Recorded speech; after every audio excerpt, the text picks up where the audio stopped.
If you'd like to support the show and listen ad-free on any podcast player, you can follow the link in our episode descriptions to become an Acast Plus member for as little as $1 per month. It'd be hugely appreciated.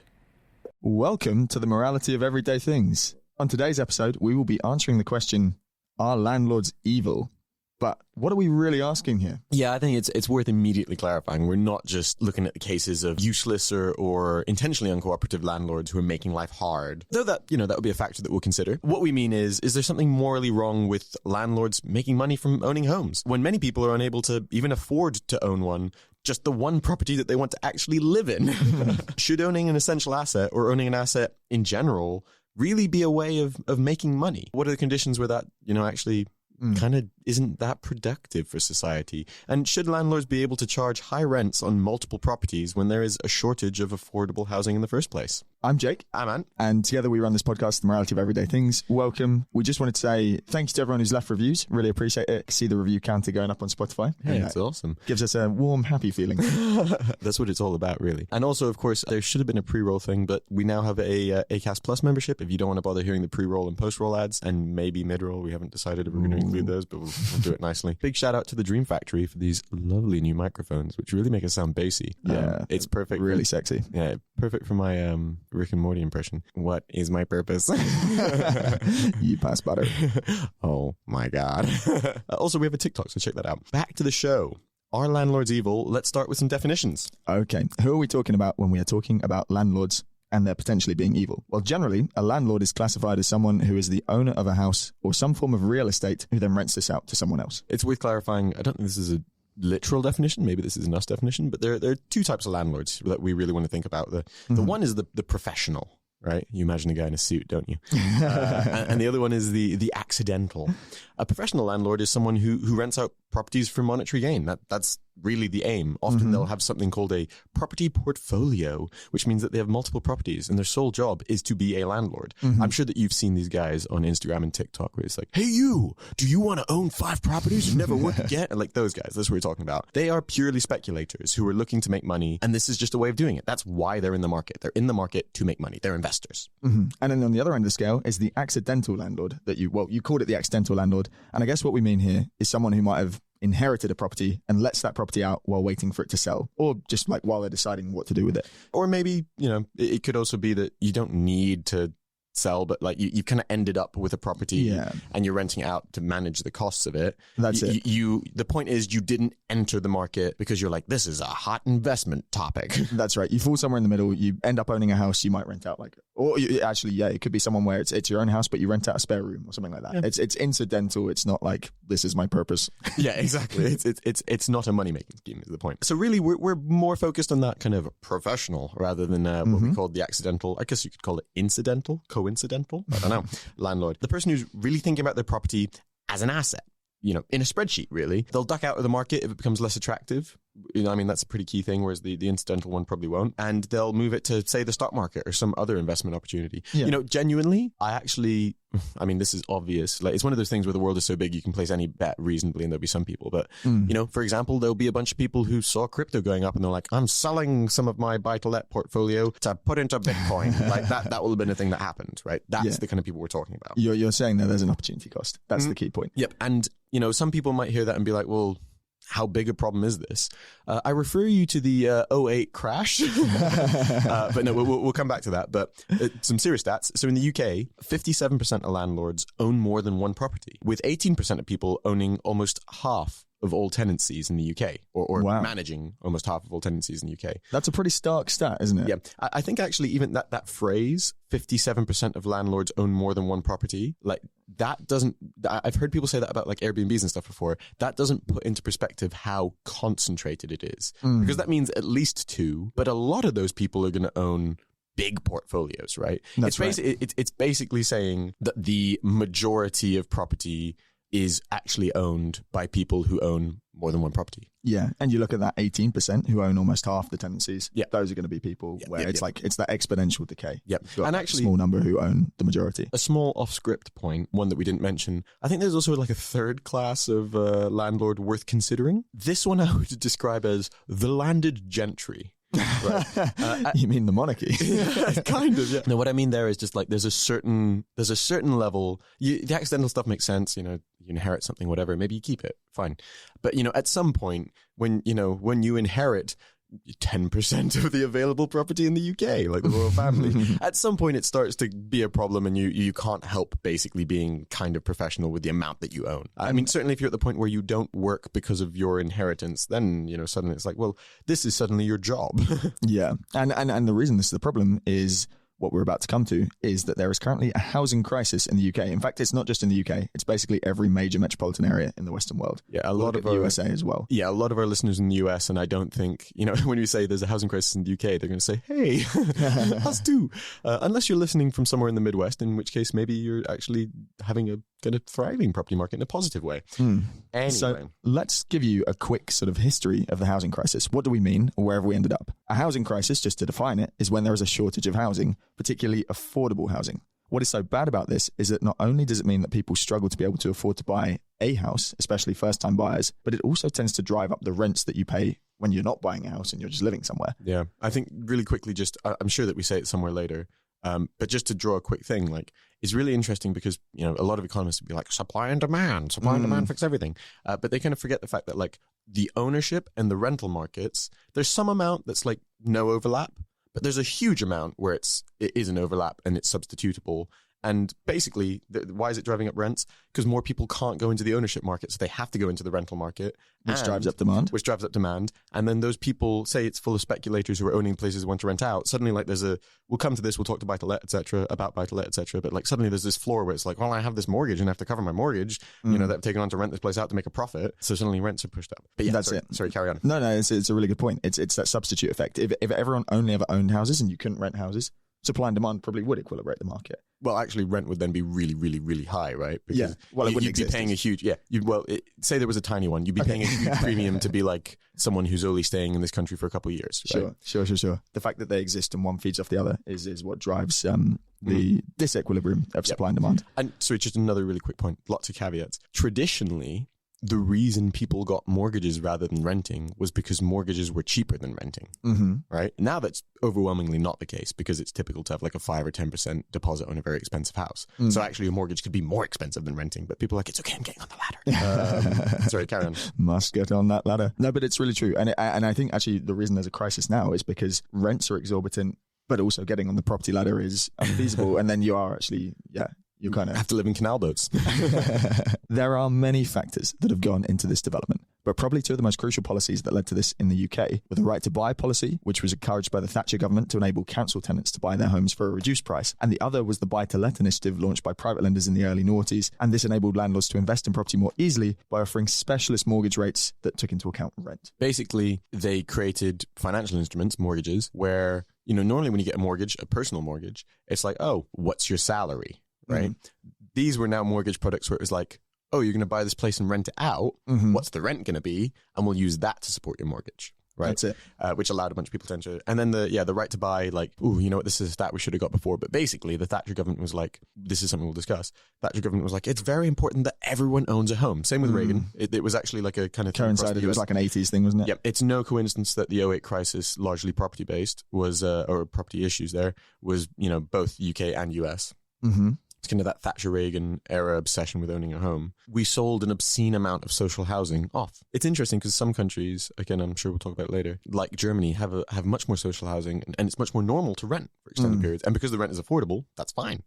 To give you an idea of what this led to, in 1970, pre-Thatcher-Reagan, a house it cost something like 4K. That's just under 5x the then average annual salary. In 2022, the average UK house price is now about 280k, which is 11 times the average annual salary. Wow. So that means it's more than twice as difficult in real terms to actually buy a house. Yep. And then considering that you're paying off interest on a mortgage, that makes it kind of not infinitely, but like a little bit harder even than that. A lot of the time you're just paying off interest. And also worth noting, we've given like averages there. Like, it's, we said 5 times average annual salary versus 11 times average annual salary. We know that actually over time, salaries have become, the distribution, normally you get this little like bell curve. It has become less centered around the average. So like, whilst the average is still true, less people are actually at or near that average point. You got a small number of very rich people dragging that number up to the side. There's a few people dragging that up. If you are in the bottom 50%, it is even harder than 2 times harder. Yeah. It's probably more like 3 times harder. 3 or maybe 4 times harder. Yeah. But these policies happened before the 21st century. So why is it pertinent now? Well, one factor is the financial burden on individuals and families that has been caused by the pandemic, which went hand in hand with a rise in house prices during the race for space. That happened when the UK was in lockdown, and the demand for larger houses drove housing prices up. This is made worse by the fact that the UK is currently also in a cost of living crisis, which is that prices for essential goods have increased faster than household income. So whilst rents are rising because of the housing crisis, in general, household income is not increasing enough to offset these rising costs. And that's when you talked about like real incomes, that inflation adjusted effect. Yeah, that's why, sorry, just to clarify, the reason we gave those numbers in terms of like 5 times average annual salary at the time, 11 times average annual salary at the time, is because some amount of the difference between 4 and 280,000 is going to be the inflation over that 40-year period, 50-year period, which, actually, considering at the moment inflation is 10%, like, it can add up, right? Yeah, it gets steep. So part of the problem is that when the rent is high, there is also a lack of affordable properties available to rent. And this clashes with the idea that safe and adequate housing is a fundamental need, right? I mean, it's kind of obvious, meaning that we think, that means that we think every person should have access to housing, right? Yeah. Well, when we, for any listeners who listened to our last episode, one of the things we looked at was Maslow's hierarchy of needs, and housing is at the base. Yeah, it's right at the base. It's one above a physiological need like water and No, food. I think shelter is up there. Shelter is up there too, to be fair. You're right. It goes shelter and then belonging. And think about like desert island advice, right? The advice is like the 3 things that you need to find immediately are like fresh water, shelter, and food. And then discs. Discs. That's true. That's desert island. Very funny. And I think also, I saw something the other day. Someone sent me a picture of Maslow's hierarchy, and apparently sex was in the base. Yeah. That's interesting. I would have assumed it's either physiological or it's one of those belonging ones where it's like I wouldn't have put it in the physiological, because like there are what about eunuchs? They survive without sex. So clearly it's not at the base of the pyramid. Base of the pyramid should be like your body stops functioning without this. And shelter is one of those, unless you live somewhere with a fantastic climate. Yeah, monks the same, I guess. That was a bit of a tangent. Sorry. In the UK, a right to housing or a right to somewhere to live, it's not really seen as a right. It's not a law. It's not considered a human right. That said, when you think about refugees, one of the main things that we'll send to them will be tents. There'll be like long-term tents, shelters, etc. Right? Instead, and this is the big part of the problem, and we'll kind of talk about this from a capitalist perspective, philosophical perspective. Instead, in the UK, housing is essentially viewed as a commodity, right? Rather than some sort of necessary good. More specifically, it's actually seen as an investment class. That's it. It's the real estate markets. It's everything we were just talking about. And I suppose the key question there is, should that be the case? It seems to me that it would be far preferable to live in a society that did view housing as a fundamental right, and that meant that there's this kind of safety net that... Oh, Jake, thanks for ruining the entire podcast by giving the answer early. No, we'll talk around how we get to that. But no, I agree. Like fundamentally, like I know Jake has strong feelings on UBI. I have question marks about how economically that would impact things, but I definitely firmly believe, however it is that you service it, that people should have universal access to the basic things they need to basically meet the bottom level of Maslow's hierarchy. That's it. Right? It's a sort of threshold effect. Another one, interesting one, sorry, again, a tangent. I think people underestimate, people always talk about freedom, blah, blah, blah, and like, free markets, people choose their jobs and stuff, right? Providing these basic services for free is the way to optimize freedom, because anybody who works at a job that they don't like because they have to is not free. Right? How do you make them free? Put them in a position where you don't have to do anything you don't want to do. And then the actual people providing the jobs have to have decent jobs that people are willing to do. And in a world where increasingly more and more value is produced by fewer and fewer people, enough to cover everyone because of, automation, machines, etc., whatever, that's not that crazy. Because also someone has to buy these goods, right? Anyway, so that was a tangent. Back to what we were saying. So a good term for what housing in the UK has become is an asset class. It's a term that refers to a group of investments. So real estate is commonly viewed as one kind of asset class compared to stocks, for example. So that'd be like shares in a company. That's another kind of asset class. And I think where that kind of clashes, where there's a sort of discomfort about that, is that in the UK, homelessness is obviously a really significant problem. For example.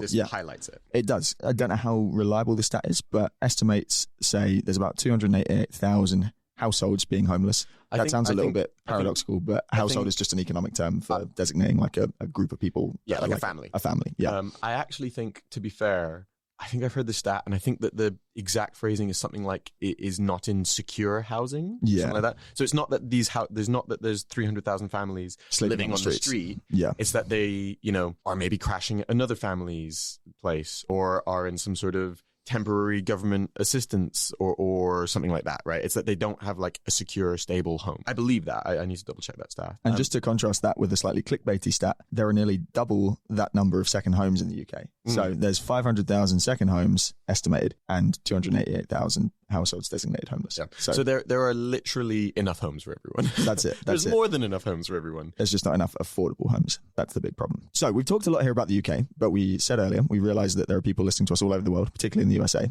Hello, you guys.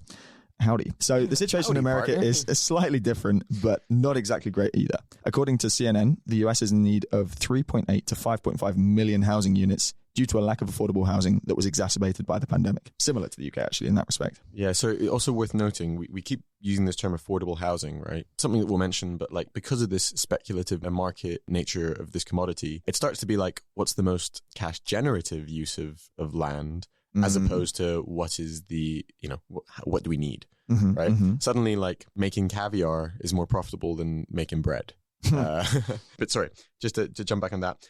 In the pandemic in the US, like Jake said, it was exacerbated by the pandemic. Very similar to the UK, used the term the race for space. There was a home buying frenzy that was driven by the fact that interest rates were low and that people wanted more space. Low interest rates are good for borrowers who need to borrow in order to be able to afford to buy. So like your monthly cost of your mortgage is going to be lower because a big part of your mortgage is paying back interest. So when that number is 1 instead of 2, it's a very tangible saving. So the point is borrowers take advantage of these low interest rates. Anyone who has a mortgage will know that like you often lock in a 5-year rate, right? When you're in a low interest environment, there was a lot of talk like, oh, inflation is going to be really high. So a lot of people knew, okay, interest rates are going to jump. Everyone wanted to lock in their 5-year mortgage. Perhaps more significant than this frenzy is the fact that the prices, which are rising the fastest in America, are the quote unquote cheap and affordable homes, according to a Harvard study.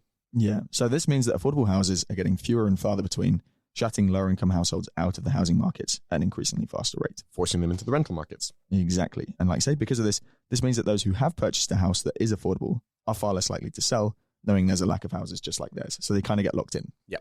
And it's not just this race for locking in low interest rates or trying to, genuine home buyers who are like, it's becoming out of reach by as soon as possible. Anyone who's watched any reality TV in the last decade is going to be familiar with the home flippers. Home flippers. This is how I made 10 times my money. Buy a shitty place, fix it up. It's amazing. So since 2016, people who buy homes to do them up and sell accounted for 6.1% of home sales in the US. That's significant. Yeah. So more than 1 in 20 sales was someone who was buying it specifically to fix it and sell, which also limits affordable housing in the US, both because they're competing and driving up prices, and also because by making the place nicer, it's less affordable. Yeah, that's part of the reason they're getting less and less cheap, right? Yeah, and sure, it's nice to have a nicer house, but the problem is that not everyone can afford the extra 20K, including a margin for the person who's made it. That said, we want to be fair on this. Actually, we'll be fair. We'll explain like the mixed nature of home flipping in a second. Yeah. Home flipping isn't just limited to the US. In 2020 in the UK, home flipping reached a 12-year high, with about 1 in every 40 homes sold from the end of 2019 to 2020 being flipped houses. So what's that, like 2.5%? Fun fact, interestingly, it was Burnley where home flipping was so prolific, it was 1 in 12 houses. Well, this really speaks to what we're talking about, where like this is a particular problem in less affluent areas. Yeah, which Burnley definitely is, right? For US listeners, the fact that you haven't heard of Burnley is probably an indication. You might have heard of the football club. You might have, but yeah, it's a less affluent mid-sized town in the UK, and this is exactly it. These flippers focus on places where it's cheap to buy, quick fix. Yeah, exactly. That drives up prices in areas that probably are in more need of affordable homes. Now, this is the mixed one though, because what do we think about home flipping? We'll come to the whole kind of the next section is should you be able to make money from owning an asset? We'll kind of signpost that. A little mixed on home flipping because at least there is value add in the process. It's a theme that we'll kind of come back to. But when you flip a house, at least you are taking something and improving its worth. And actually, I can say like, look, my family lives in Athens, right? And anyone who's been to Athens, stopped over on the way to an island or something, it has its charm. But like the center of the main city is a concrete jungle, not in a nice way. Right. or in a lot of parts, certainly. And part of the reason for that is, on the flip side, their property market is underdeveloped, right? So you can't really get any sort of commercial mortgage to fix somewhere up. And the result is that it's not really profitable for anyone and also people aren't generally that affluent. So places don't, with the exception of like some luxury areas, some luxury places generally don't get fixed that much. You don't really have the flipping culture in the same way. So then on the flip side, you do end up with some places. On the what side? Very good. The other hand, you do end up with these places where like actually the inability for these speculators, particularly flippers, to enter the market actually can limit the amount that the place like actually gets nicer. So it's a little bit of a mixed bag there. But I would say, say, for example, a bunch of foreign, and this is to some extent true, say, for example, a bunch of foreign speculators are coming and starting to flip houses, particularly in areas where, it used to be affordable. Yeah, it starts to become a problem when local people can't actually afford to live there anymore, and that's starting to be an issue. Granted, Greece has a particular thing where like there's a high rate of multiple, a household will have multiple homes. It's a specific case, but it's a little mixed is the point. Agreed. It's interesting. And the big theme, like you said, was adding value. So that's one to keep in mind as we progress through the episode. Back to the main issue though. Why aren't people just building more affordable housing? This is high demand for it. This would be the economic argument, right? It would be like, well, if it's such high demand, why don't we just make more? The problem is that there are constraints, right? So one of the reasons is cost of land. Like there's less and less land, not just. It's funny because you take a train through the UK and it's like, how the hell are we short of land? But no, you don't realize all this green and pleasant land. Exactly. There's less and less land that has been designated as buildable upon. And the cost of building developments on that land has also significantly increased. This is very particularly post-pandemic. A lot of raw materials are crazy expensive. Oh, sorry. Yeah, of course. Yeah. But then also, this was a problem for a long time. Like we know that we were not building enough houses to keep up with demand. Effectively, this combo, the difficulty with planning permission, the lack of places where it can be done, the cost of building it, this then discourages developers from building affordable housing because if there's a shortage of land, the marginal cost of making luxury house versus a affordable house is actually not that high compared to the increase in price, which is to say, like, to make a house that is twice the sale value is not twice the cost, right? Because so much of it is just going to be having the land, building the foundations, like the stuff you're going to have to do whether the house is nice finishing or not, right? So they end up building luxury homes as much as possible. If you think about like any kind of, you've gone through any town, like you see a new housing development, how many of them look like council blocks and how many of them look like nice new houses, right? It's always like premium living. That's exactly it. It's basically, to put it into numbers, to double the price of the house that you're then going to sell as a developer, it might I'm making numbers up, but this is the maths of it, might cost an extra 25% or 50%, right? So once you kind of have made the base and stuff, it's like, we may as well make it nice. That's right. All the incentives are there. To make that super explicit, if you were looking to build a house, you bought some land in London, you wanted to put up flats, all the incentives are there for you to just build luxury flats at that point. Because all you have to do is it's just making the finishing nicer, furnishing them well, marketing and branding it well. The majority of the cost was still the land and just building. Yeah, all the essentials of plumbing and that shit. So literally. You raise a really good point here as to why affordable homes are in short supply, even though demand is so high. And that disequilibrium is certainly a problem in economic terms. That's a bunch of context. So now you should be fairly confident. You're a housing expert. Well done. I think Foxtons is hiring, or whatever the retail housing equivalent, real estate equivalent is in the US. You can work there now. This takes us to the next section. Should you be able to make money from owning an asset? Don't worry, we're not that Marxist, but maybe a little bit. We'll come back to it. Some would argue that all this is telling us is that there is a market for housing. There's demand, and all that landlords are doing is meeting that demand by supplying houses to those who cannot buy. Well, Jake, what do we think of that? The problem is that landlords don't tend to add value to their properties. We talked about value before, so we're coming back to this. The value of the properties themselves may rise over time, but this is often not to do with the actions of the person who owns it. This is just because of it can be bubbles in the market or just the general trend of the market direction. Or the knowledge that more and more speculators are going to join, which doesn't mean that the fundamental value of the thing that you're... No, that's the same dynamic as crypto. Yep. Or perhaps, because of demographics, more and more people are going to have to enter the market, whether they want to or not, or you expect immigration increases. Yeah. So unlike other capitalist exchanges, landlords are seemingly making money by virtue of owning something, right?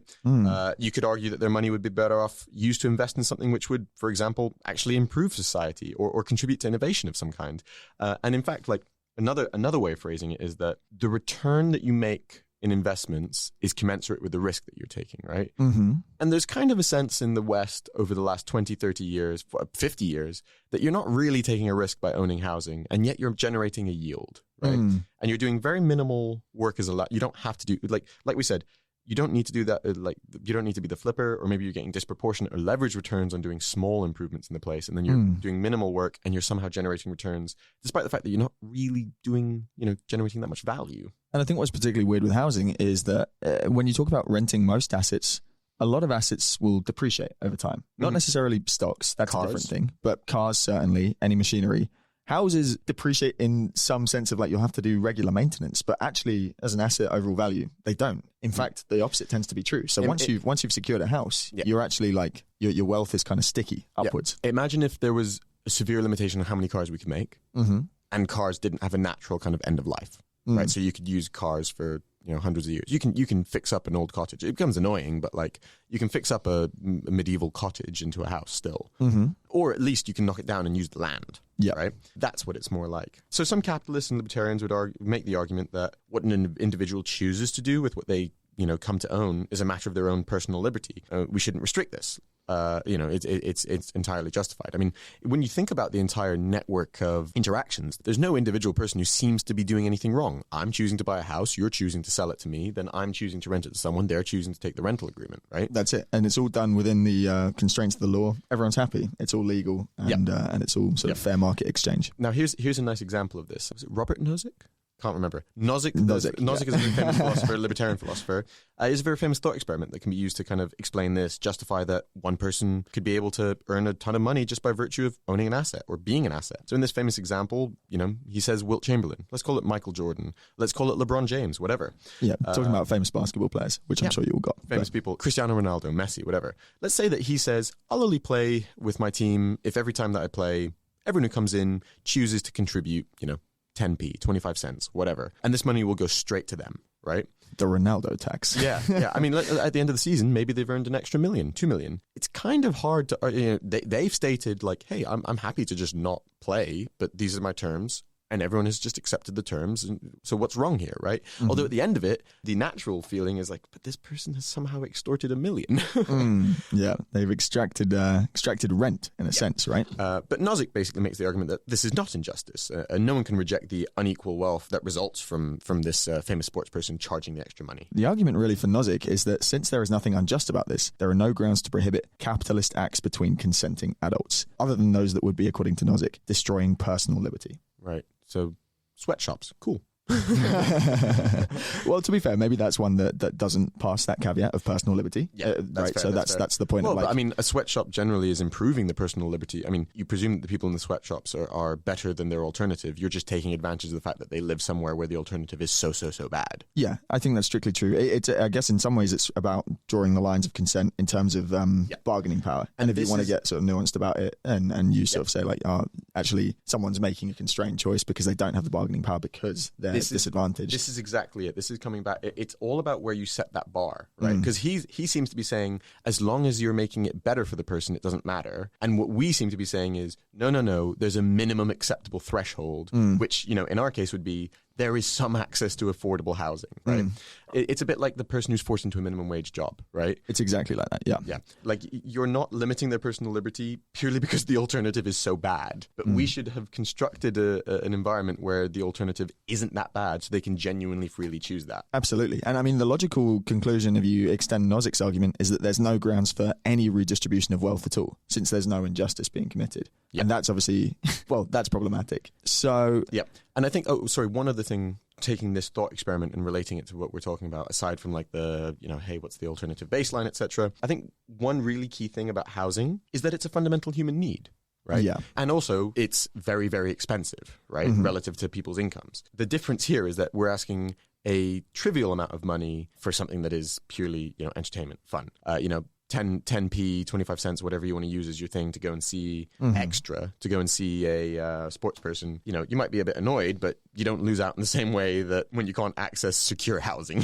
Yeah, it's fair. It's a very different level of example, and that's the key point. Housing is a necessary good, and so then it begs the question: should there not be rules and regulations to treat it differently from other assets? Yeah. Thinking about assets more generally, though, before we talk again about housing specifically, right? Let's extrapolate away. Should you make money from owning an asset in general, right? I mean, the purpose of investment, when we think about a functioning economy, should be the generation of value, right?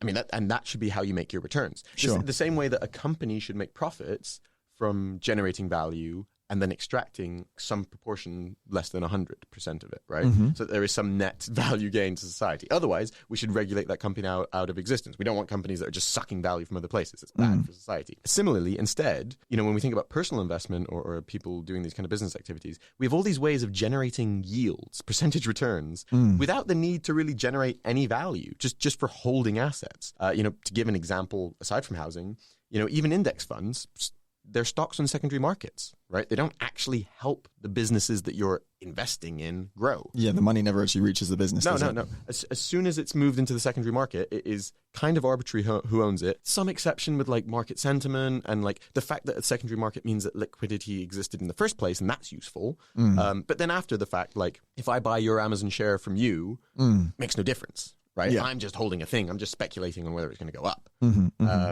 So some amount matters, but it's not the same as giving money to the company to actually grow. That's economically useful. The fact that there is a market is useful. Buying the shares itself doesn't matter. It's speculation. Speculation is the key word. So when you think about a bank, going back to economic first principles, banks lend out money to people who can use the money to do something useful to eventually pay back the loan. And that's what creates value in the economy. Instead of investing in secondary markets, what if we just invested in primary markets?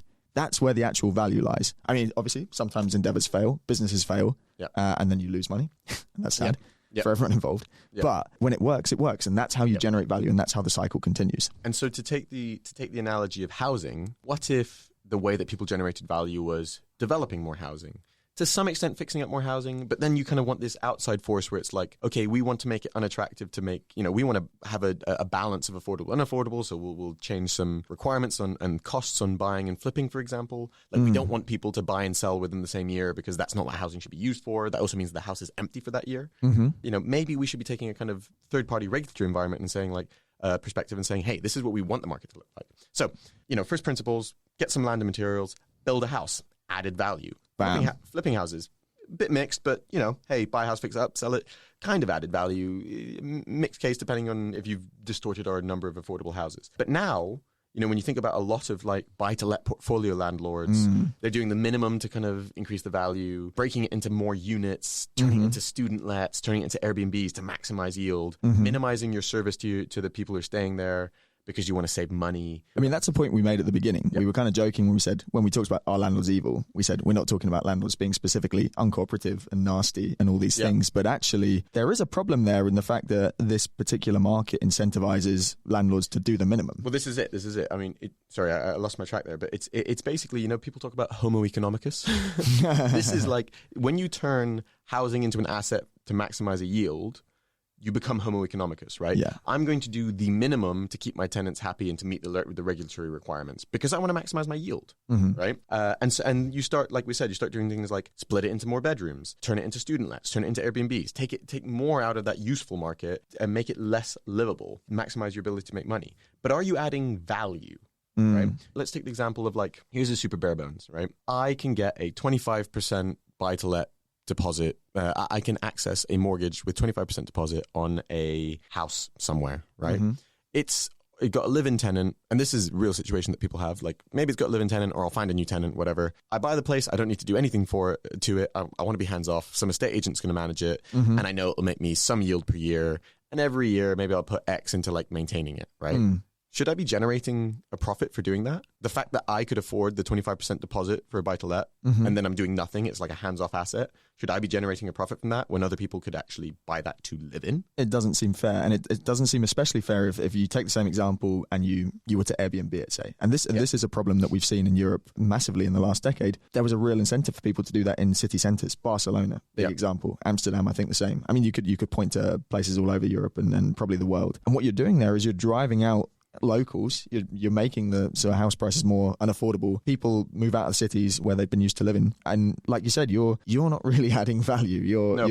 Well, no. I mean, the economic argument is like if you're taking some amount of risk because like house prices go down or whatever, and you're giving liquidity to the person who's selling it, but your returns should be commensurate with the risk you're taking. And basically, in an efficient market, the houses should basically be priced such that in the situation I just described, the house should be priced in such a way that the return is not appealing. The problem is people have access to so much leverage, which means I can basically 4x the value of my money because I can access all these mortgages. And then, come back to supply and demand. The demand side of the market is flooded by these people who are just speculators. And that's what's kind of messing up the market. For anyone who wasn't sure if this seemed like a particularly moral question, I think we're driving at the moral heart of it here in terms of, should you be entitled to extract rents without really adding that much value just by owning an asset? Yeah. But I think what's also really important to remember is that all of this is totally subject to human control. Like the housing market doesn't exist in, a bubble in a vacuum. It's entirely it's entirely constructed by human sort of creation, and we can set policies and rules. It doesn't have to exist the way that it does, and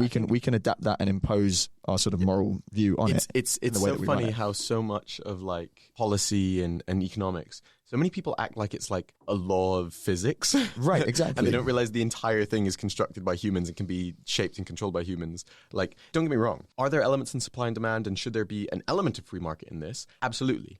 Prices should be set by a market.